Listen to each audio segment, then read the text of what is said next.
تو باطنی اسباب اللہ تبارک و تعالی ان مصیبتوں کا زمین اور سمندر میں فساد کا یہ بتا رہا ہے کہ بما کسبت ایدیکم، تمہارے عمل کی وجہ سے ہے، گناہوں کی وجہ سے۔ تو ہمارے لیے یہ بھی لازمی ہے کہ ہم باطنی اسباب کو بھی مانیں، اس پر بھی ایمان رکھیں، اور ظاہری اسباب کو بھی مانیں۔ حل قرآن مجید ہمیں کیا بتاتا ہے؟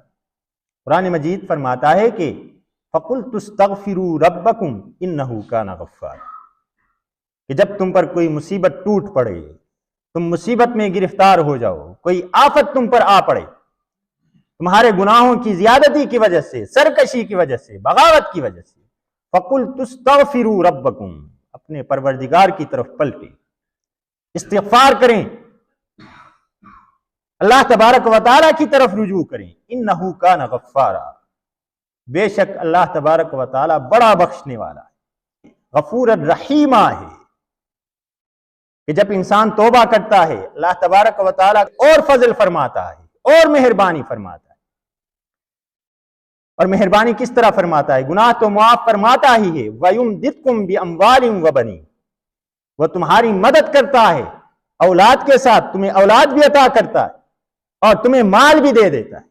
وَيُرْسِلِ السَّمَاءَ عَلَيْكُمْ مِدْرَارًا، آسمان سے تمہارے اوپر بارش برساتا ہے جو زمین کو زندہ کرنے کا سبب بنتی ہے۔ اسی ذریعے سے زمین میں تم سبزہ اگاتے ہو، چارہ اگاتے ہو، فصل اگاتے ہو، پھل اگاتے ہو، تمہارے باغ لہلہاتے ہیں۔ تو یہ سب کس کی وجہ سے؟ یہ استغفار کی وجہ سے، اللہ تبارک و تعالیٰ کی طرف پلٹنے کی وجہ سے۔ تو جب بھی آپ پر مصیبت ٹوٹے، جب بھی آفت آ جائے، جب بھی کسی غم میں مبتلا ہو، تو ایک حل ہے کہ اللہ تبارک و تعالیٰ کی طرف رجوع کریں۔